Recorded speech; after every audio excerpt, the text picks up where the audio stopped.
Married at First Sight, season 17, Denver, Colorado. Embarrassing. This season is a little embarrassing. Let's just be honest. There's like little to no hope at this point. Regardless, I just wanted to talk about it because I do reality TV recaps sometimes. And I skipped out on the season because I was already posting a lot of other reality recaps. But this is how I'm feeling about season 17 Denver all up until this point. The last episode that came out essentially is just like the recap of like this. It's like the kind of playing back the moment. It's like the journey so far.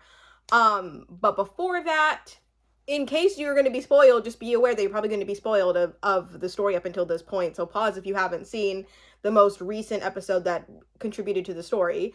The most last episode, I can't remember what number it is because I watched it on Amazon Prime and it's like episode like 20 something, but everybody recaps it as like episode like 11, you know, because there's 2 episodes that come out, so it's technically like not 20, it's like 11 in relation to like the actual thing, yeah, whatever.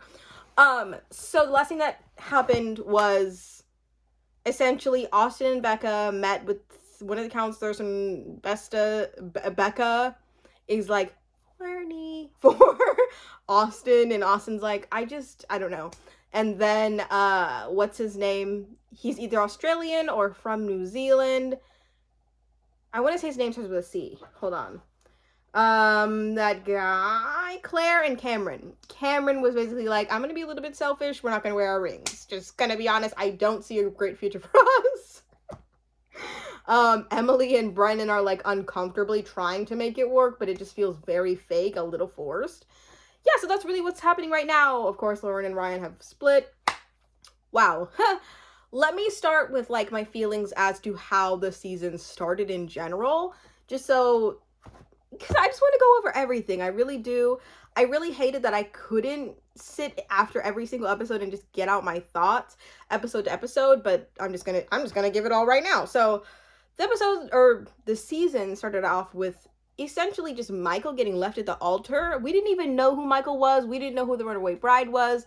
And I guess we'll never know who the runaway bride is because we don't have any clues. There's like social media guesses, but you kind of have to dig a little bit deep to find out who it is. I don't think the show will ever come out with that. Maybe she didn't sign the proper like press release. Is that the proper words I can use here? Maybe she didn't sign the right release forms in order to get her likeness. Is it her likeness or just is herself used? And maybe the show's going to be in hot water if they give her identity. But so we started with this runaway bride and we're like, what the heck is going on here? And I thought the preview lasted a little bit long. It's kind of like, okay, this is like weird and kind of awkward, but a lot of Married at First Sight things are kind of weird and awkward. Speaking of, also, just the idea of Married at First Sight, are we like past our peak with Married at First Sight?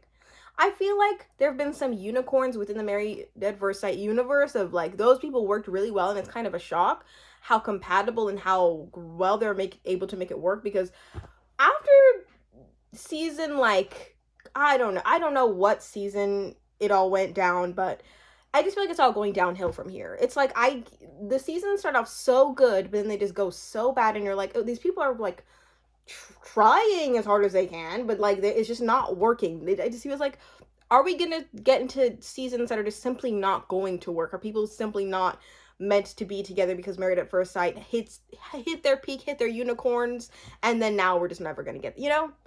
I don't know. So back to my little recap. Like, I'm like, it's so discouraging to watch all these seasons. Like, the last time I finished a season all the way through was when I liked not majority of the cast, but I liked some of the cast, and it's hard to like these people because it's like, y'all are like, I don't know, I just feel like the show runs on couples that are just like, you guys are supposed to be like compatible by science, but then in real life it's like y'all absolutely low-key despise each other.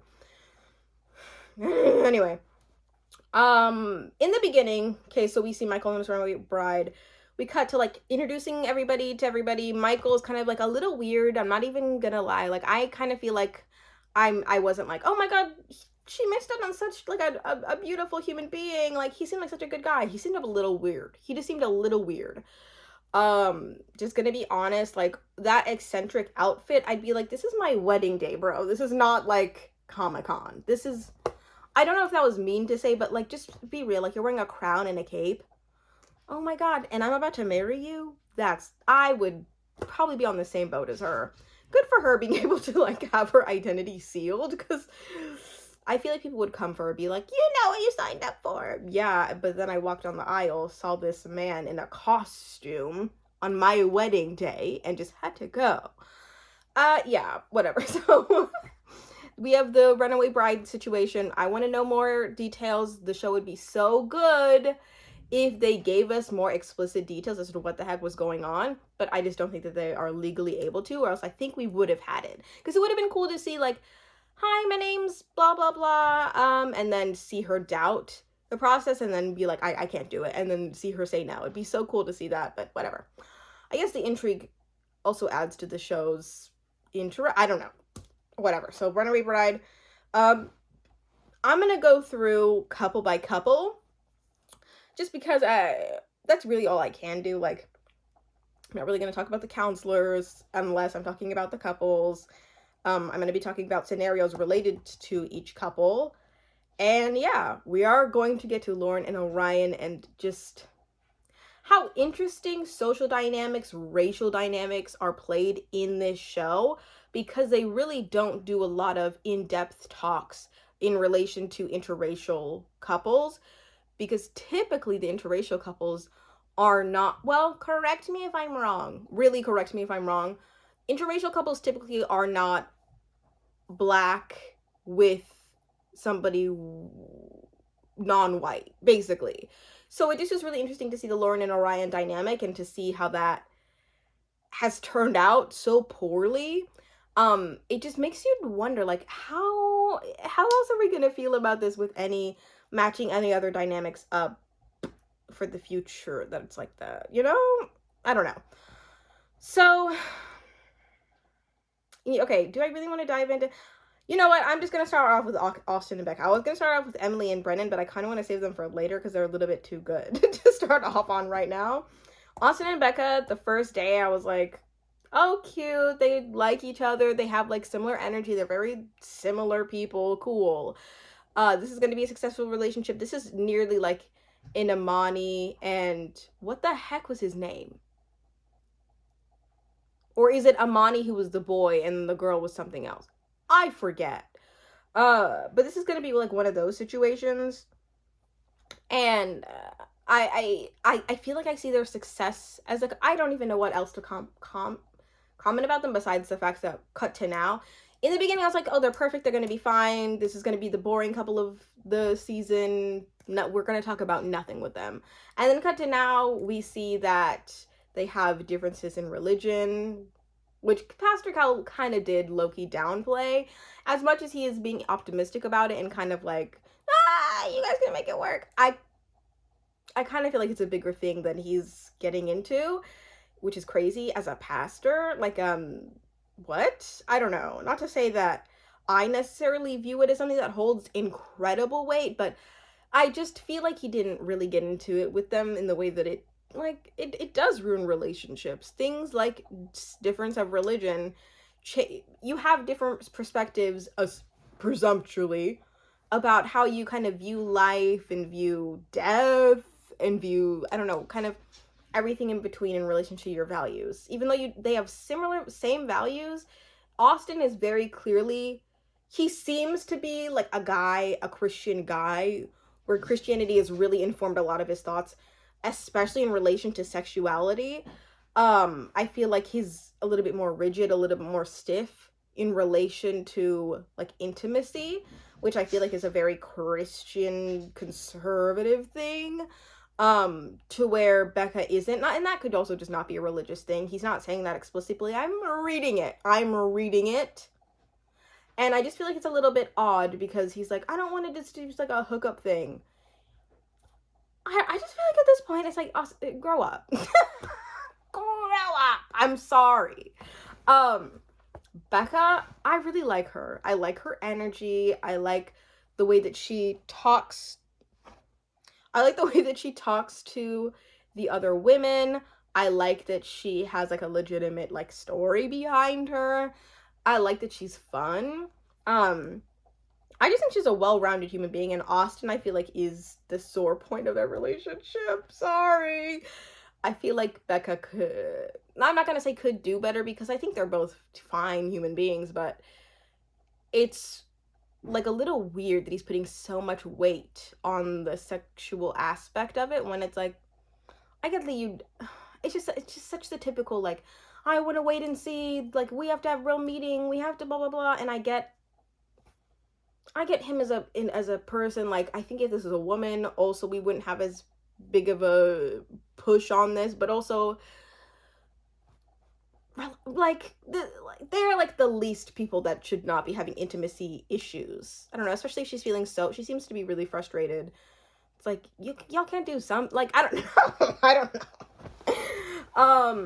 So they're gonna be the most boring couple of the season, but turns out they're having like regular couple issues that all the other couples are having, when the other couples don't even like each other. What? Should I get into Lauren and Orion? No, I'm not gonna get into Lauren. Let's do Clare and Cameron, Lauren, Orion, Emily, and Brennan. Okay. Clare and Cameron. Okay. I don't know. I feel like a lot of people are very much so thinking that Clare is like the more normal one, and Cameron is like the one who's weird and gonna be the downfall of the relationship. I just have listened to some recaps, and people are like, oh, Cameron's odd, Cameron's blah blah blah, Cameron has a problematic view on life.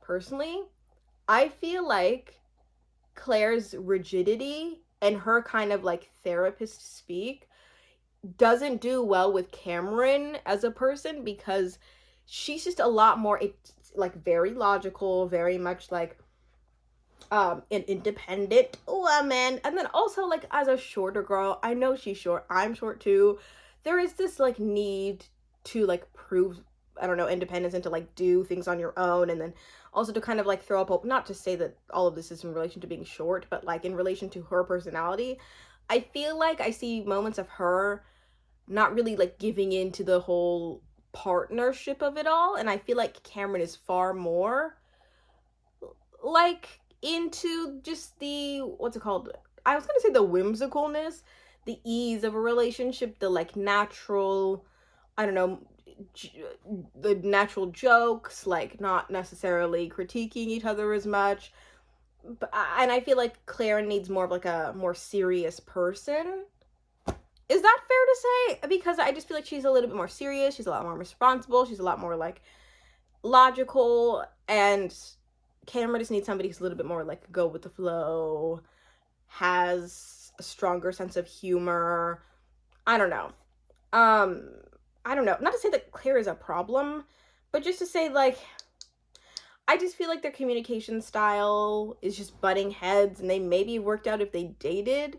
But in relation to this experiment, I feel like Claire is very much so nitpicking Cameron, and Cameron is very much so like, I'm just trying to be myself, and I don't know how to be myself around you because you hate it. And she's like, I don't hate it, I just wish you would do this and this and this. And then he's like, yeah, but whenever I do make up for doing this and this and this, you also tell me about a bunch of other things that you absolutely hate about me. So it's like, what am I gonna do? Like, I just feel like they are not really that great together, and I do not see them staying together, and they don't even see themselves staying together. We see that Cameron, I guess, is just kind of like requested for them to separate. He didn't request that, but it's on the table. He kind of threw out like, I just do not see things getting better. Can we like put divorce as an option, please? And then Claire's kind of like, yeah, totally. And it's like, what the heck? When did that happen? I understand you guys have been having problems, but I would love to be real life with these couples, like see them IRL, feel the awkwardness, like see the tension, because every single time these couples have an issue, it's like, oh, they have an issue, we see these issues, we see the tension, and then they talk about it and it seems like it's resolved, but then later we get into a conversation with the counselor or the expert, and then it's like, yeah, let's just like be honest, our future is bleak. It's like, we just said we were talking about solutions like 2 minutes ago in your confessional. What is it? What? I just don't get it. Okay, I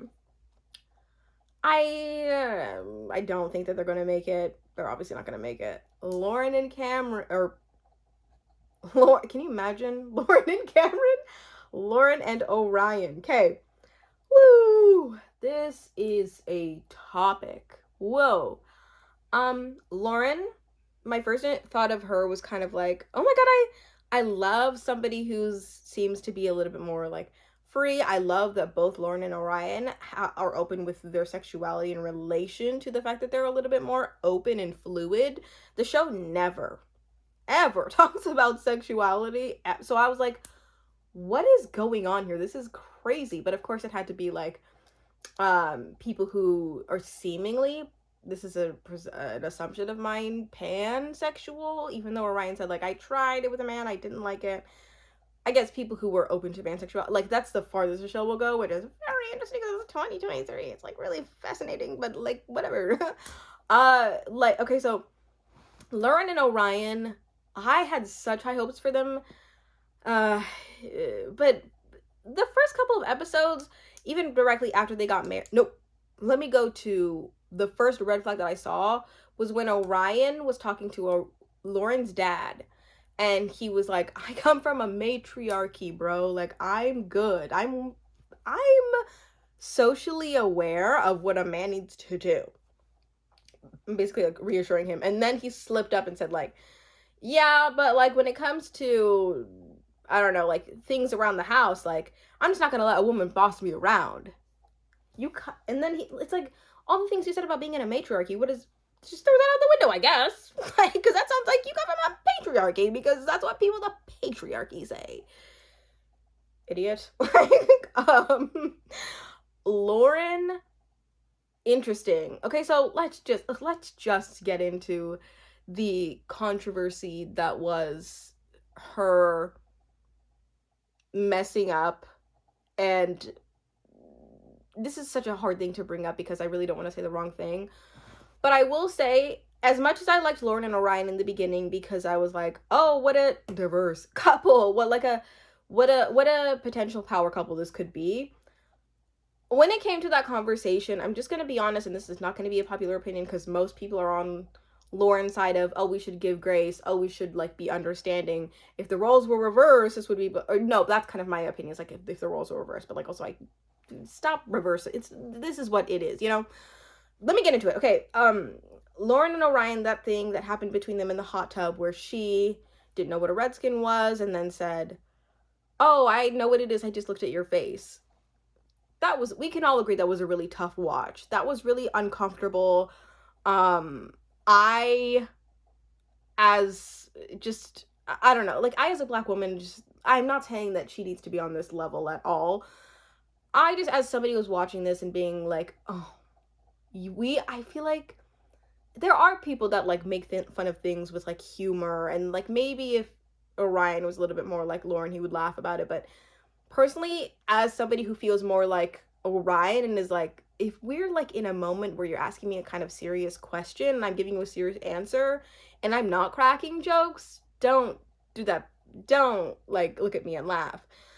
I felt for Orion really hard, especially because I think a lot of people are coming at Orion right now, or even like in that past moment, being like, you should have given her grace because she gave you grace because you'd said some explicit words in relation to Black people. Anyways, I personally think it's different when you're being like laughed at directly in your face about something that you just opened up as like that's like a slur. Like, and she's like, she said, of course, I didn't know what I was saying. I'm sorry. I realized your face.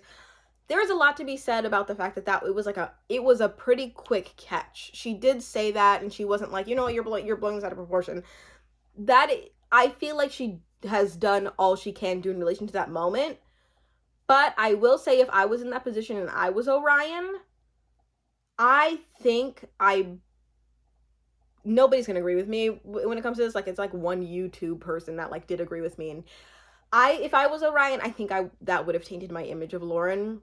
I would hope that I would be a little bit stronger and more empathetic than him and giving her more grace. I would hope, but I just know, like, if because I'm in an interracial relationship. If my husband looked at me and I explained something to him that's like hurt, like if I told him something was hurtful and he looked at me and like used that in my face and like laughed and then apologized, I'd be thinking like, so your like first reaction is to make a joke out of something that is a sensitive topic, and that's tough. Like I think my view of him would be tainted because this is only the first couple of days of their relationship. It's not like they have years of memories and years of things to look back on to be like, oh, I can forgive him because he's so great at this. Oh, I can forgive him because I know him and I love him and he's with me and he would never want to see me harmed even though he just hurt me. Like, they had only known each other for a couple days.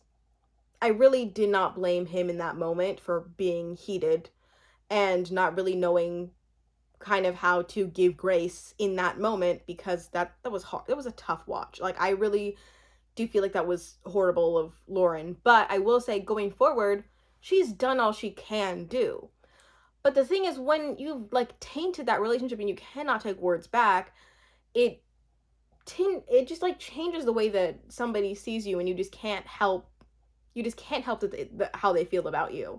Not saying that Lauren is just not deserving. I'm saying Lauren is deserving of grace, but I also think that Orion is rightful in his feelings and did feel bad for him up until the point where he asked, like, when was the last, or where they had a conversation about sex, and then he did slut shame her. He like implicitly slut shamed her and was like, oh, I mean, like, you had sex 2 months ago, kind of took sex off the table for me. Why would that? Let's get into it for real. Because then, of course, we get into him backtracking, being like, I didn't mean to, like, make you feel bad. It's just that, like, you just, like, throw it around, and I don't. Like, let's just be serious. Like, he didn't say that, obviously, but I just felt like that to me. So, yeah, I felt for Orion. I truly felt like this one YouTuber, Natural Nay, said, if Orion held on to that forever and, like, held it against her, he would be rightful to do so, and I kind of agreed. But now I'm kind of like, okay, so you just low-key just are not kind of ready for people to say things that you need to talk through and you need to have conflict resolution about, the things that you need to dissect and work through. You simply are somebody who just like takes something and just doesn't know how to not get over it, but you simply can't look at the person and like have a proper in-depth discussion that leads to healing of you too. You simply are looking at it as like, oh, you said that one thing, it affected me like this, and it's gonna affect me only, and I can't like go through it with you because I don't want to. I also just think like he wasn't as attracted to her as he wasn't as attracted to her as she was to him.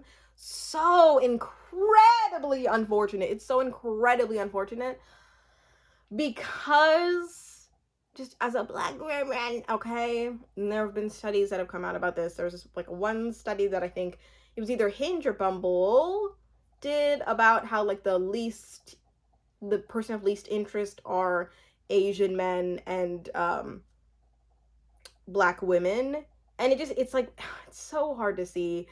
You just have a tinge from the minute that you see an interracial relationship and the woman is Black on Married at First Sight, that you're just like, please just be like a great person who just looks at people for attractive, who are just attractive for themselves, and like don't look at them as like, not saying that he explicitly said, you know, Lauren is a Black woman, I'm not into that, but I just feel like he showed it with his actions of just like, I'm just not into this, so I just don't want to try. I simply don't want to try. Because it just is weird the way that he moves with her. And I will say, from the first time that they did have that talk and she was like, I saw that you gave Cameron grace when we were in the bus, but when it comes to me, I first was like, okay, that's different. You guys are in a lot more intimate moment. You will have a lot more intimate relationship. You hurt his feelings really bad. Don't try to make it like better. But I will say, going forward, it's kind of like, why are you so rigid? Why are you so unwilling to kind of like give her grace from these moments forward, when she's trying so hard to just be great for you, to just be a truly like a good wife and a good partner? I started off feeling really bad for Orion, and now I'm just like, you need to delve into how you can do conflict resolution. You need to figure out how healing with another person that hurt your feelings works. You need to figure out like what it takes to be like a proper partner to work through things and to grow with a partner who you like no that necessarily don't who you could potentially necessarily not align with on things, you know? I'm just surprised as like a man who grew up around women. I'm surprised that he like doesn't have some of those skills. It's really interesting. Yeah, but I will also say, as somebody in a interracial relationship, if my feelings were hurt like that, I would be tinted as well. I would have my view of my partner change if they, but also it's kind of like the way that he's responded is so annoying. It's so annoying. Give her grace. It's like y'all were chosen for a reason. You said that you liked certain things about her. Like, okay. Lauren and also they need to stop with the Lauren and Cameron or Lauren and Orion catch ups. I don't know why I keep saying Lauren and Cameron. Why does it I keep saying Lauren and Cameron. I think because that's Love is Blind. I think it's Lauren and Cam, right? Yeah, because they're a Love is Blind couple and everybody loves them and I love them. Okay, so Lauren and Orion, we need to stop catching up with them. Like, I get it. You guys are hurt. You're going through a divorce.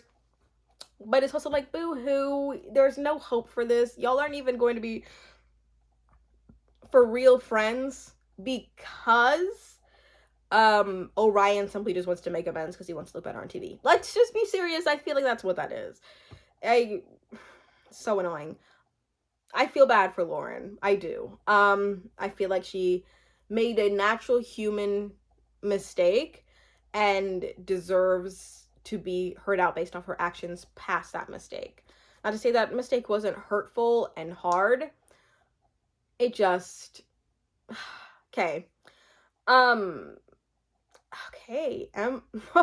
Emily and Brennan. Brennan. This man. This man is a walking red flag if I have ever seen one. It's so scary to see him actually. Like, whenever people say, oh, you'll know when I'm mad, walk away. Run if you can, even. He, honestly, whenever we first met him and we saw him with his, like, friends and family and his parents, I thought his parents were odd because they seemed to be very tough. He's like, oh, my parents are, like, 100% Russian. They're just like that. And I thought, oh, maybe this is just, like, a soft boy, like, trying to come out of his shell, but he's like in the shadow of his parents who like want him to settle down and get married, and he'll get married to like a nice girl who he'll be able to like talk out his grievances with his about his parents, and he just turned out to be like a scary guy. He just is turning out to be a weird person, and it's uncomfortable to watch. My first impression of Emily was simply that she was just not gonna do well in this relationship because she had never been in a relationship before. Why? Unless these two are like the most perfect match ever and they're 98% compatible, what are we doing pairing somebody who has never been in a real relationship in a marriage? Yes, as somebody who's in a marriage and who struggled her first year, like, me and my husband have known each other now, I guess it's 5 years, but like 4 years when we got married. And even that is like it was a struggle, like getting through our first year. And I'd only say like now going through this second year, I really do feel like we're in that honeymoon phase that people do talk about in the first year of marriage. And like even knowing him, loving him, having our relationship dynamic, and then also having like a prior kind of like pseudo relationship in like high school, I feel like I learned a lot of lessons that I needed to know going into marriage. I just don't feel like you should pair anybody who's never been in a relationship in a marriage. But the thing is, she's not the problem in this relationship. Brennan is 100% the problem in this relationship. If you get a contestant that refuses to go to therapy and gets mad at the suggestion that he needs to go to therapy because he cannot name an emotion, why would he ever be a plausible candidate for this show? Were they like grasping at straws? I feel like they were grasping at straws. for these husbands are garbage. They're so bad. They make me scared, they make me sad, they make me lose hope. Like, what are we doing? I don't understand. My gosh. Brennan, yeah, his like aggression towards, what's her name? Is her name Dr. Pia? Dr. Pia suggesting that he go to therapy. He's like, yeah, that's never happening. That really irked the hell out of me, because it was like, you don't want to go to therapy, but you want to get married after, like, to a stranger? That's fascinating. No, seriously, that's the most fascinating. Like, why did he want to sign up for this show for real? I just feel like he's just one of those scary boys who just always has to be right about everything, or else you're like dead wrong and you're like offensive if you go against him. And it's just like, he's like, I'm not gonna hurt Emily, I want to think about Emily here, so I'm not gonna like list the problems that I have with her in my head. It's like, what is conflict resolution gonna do then? Like, and then also him being like, I wonder what her intentions are for coming. Bro, don't be in this process if you're gonna doubt the process. It's so annoying. It's so annoying. It really irks me. I want to scream whenever I see him. I am not rooting for him. I'm rooting for Emily to get out of a marriage, get into a proper relationship, and heal. No, I'm rooting for her to get out of this marriage, heal, get into a legitimate, solid relationship. None of these boys are lasting. Seriously, Austin and Becca aren't even lasting, because Austin has this thing of overcomplicating things that should happen naturally, but it's like, get out of your head. I don't know. I also feel like I'm forgetting a million things that I need to say, but I also am just like tired. I just need to finish this.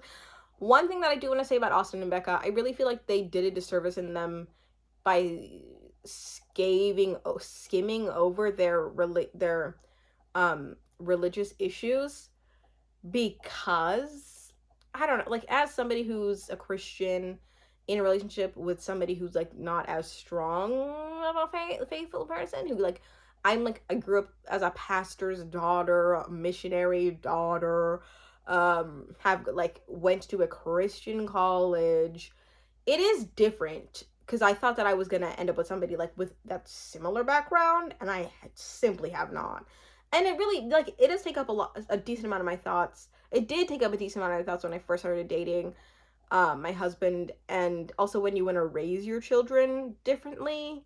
Not to say that I know anything about that, but I just feel like that is a cause for a lot of downfalls of relationships, and I feel like it's a disservice that the counselors don't go dive deeper into that, or like bring up examples of successful couples that have worked out like that, because I feel like they just need to see these things can work, and we can do it through these exercises. It's just like, well, you guys like each other, right?